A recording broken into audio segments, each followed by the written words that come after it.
I got few death threats when I speak on it.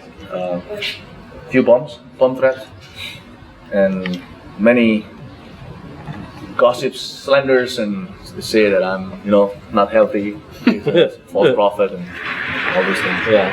Who cares? Yeah. Because if I can save one soul, preventing them through the testimony, to go there, it's worth it. You want to kill me? It's still worth it. Yeah. It was on January the 1st, 8 years ago, year 2000. I went to bed the night before. My wife was next to me, and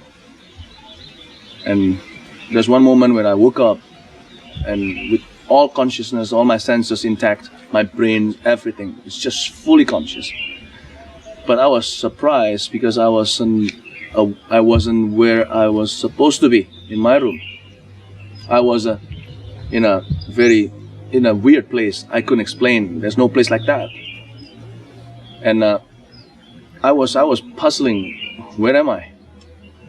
What's this? I mean, I'm conscious. It's not a dream, not a vision, but it's me. Like physically too, it's me. I just cannot see myself wearing what clothes and so on. It's all the details just lost because of the trauma, because of the shock.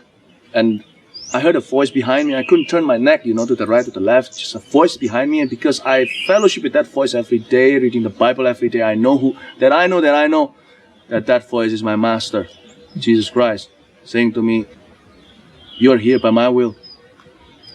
Go ahead and go forward. Walk on. I'll lead you. I'll show you something to tell other people.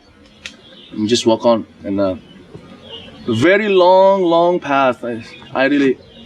Long path, and it's very stuffy, and no air, and no wind blowing, and it's very heavy. I think the stink itself could kill you, literally, in this life.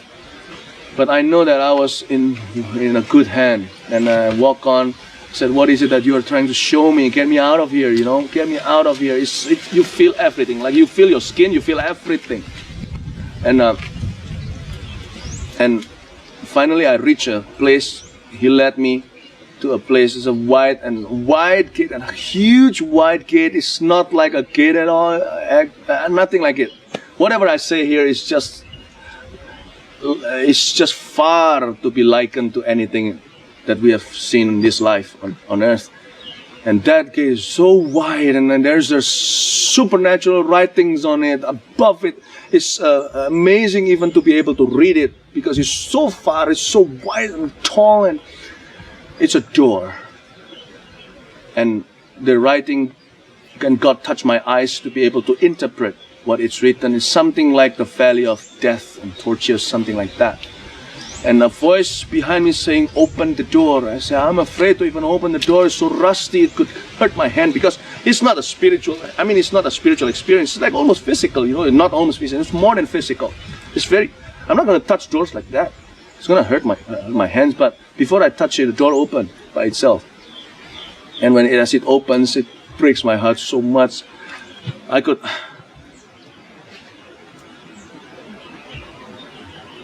could hear all those. I could hear people, voices of human beings, crying for help and cursing, everything, you name it. And it's not clear anymore. So many people, and some gnashing of teeth, and the heat the darkness just came out. It's not like darkness, like there's no light and this is darkness. The darkness is a force, and it's a reality. It's feeling the wrath of God in the air. And as I opened the door, and I could see, I was by the gate, and I knew exactly where I was. I was where the dead are kept until the day of the judgment of Jesus Christ, the white throne judgment that is written in the book of Revelation. And before I could see anything else, I could see far away. It's too far for man to reach with his eyes, but because of Jesus and his power, I could see it very far away. Endless. At that direction in front of me is really endless. And I could see smoke billowing up and it was like there is a glow of fire, though I could not see the end of the fire. It must be, the valley must be very deep, you know, and the lake must be deep. It must be a lake of fire or something, and it's it's so huge. I could only see the smoke billowing up, and I begin to see a lot of tortures happen, and I reminded what is written in the book of Revelation, that no one has been thrown into that lake of fire, not the devil, not human beings who died and perished in his sin, no one until the throne of the white throne judgment of Jesus Christ. So I know where I'm standing at is by the gate of death, where I see so millions, and only God knows the numbers. Is a lot, trust me, a lot more than people who go to church for sure. And I saw people being tortured by the free demon spirits that are although condemned, but they are not yet judged and not yet bound, not yet thrown into the lake of fire. And these human beings, these dead people, who is, trust me, they are not dead at all. They are alive, and more alive than they thought, than we think. And they are tortured day and night by the spirits, and that they serve them in their lives with their sins. And this is pay up time. This is not judgment time, this is just pay up time, you know. These spirits own them forever. And these spirits, these devils, demon spirits, and this devil, and all these cursed, dead people who perish in their sins, gonna be thrown to the lake of fire. And I could see all kinds of torture there. People are tortured according to their sins on earth. Not because it's God's judgment. God's judgment is fair, but this is like a playground, playtime for the devil. You know, Jesus says it's better for you to go to heaven one eye. If your eye causes you to sin, gouge it out, because it's better for you to be one-eyed into heaven than two eyes into heaven. You know what happened? If you sin with your eyes, then your eyes are the play toy in that torture chamber. Not even a chamber, it's too small. Chamber is too small. And if your hands causes you to sin, one of your hands just causes you to sin, just cut it off. It's better for you to be one-handed into heaven than two hands. I saw all kinds of torture. And people are, oh gosh. Oh, have mercy. All I did was I just said, have mercy, Lord, have mercy. I almost died witnessing all that, and I didn't die because of God's strength. And if it were not God's strength, I would have died in my sleep, and people would have thought I got a heart attack or something. Yeah. And after that experience, I woke up in the morning. I got pain all over my body. I threw up almost every day.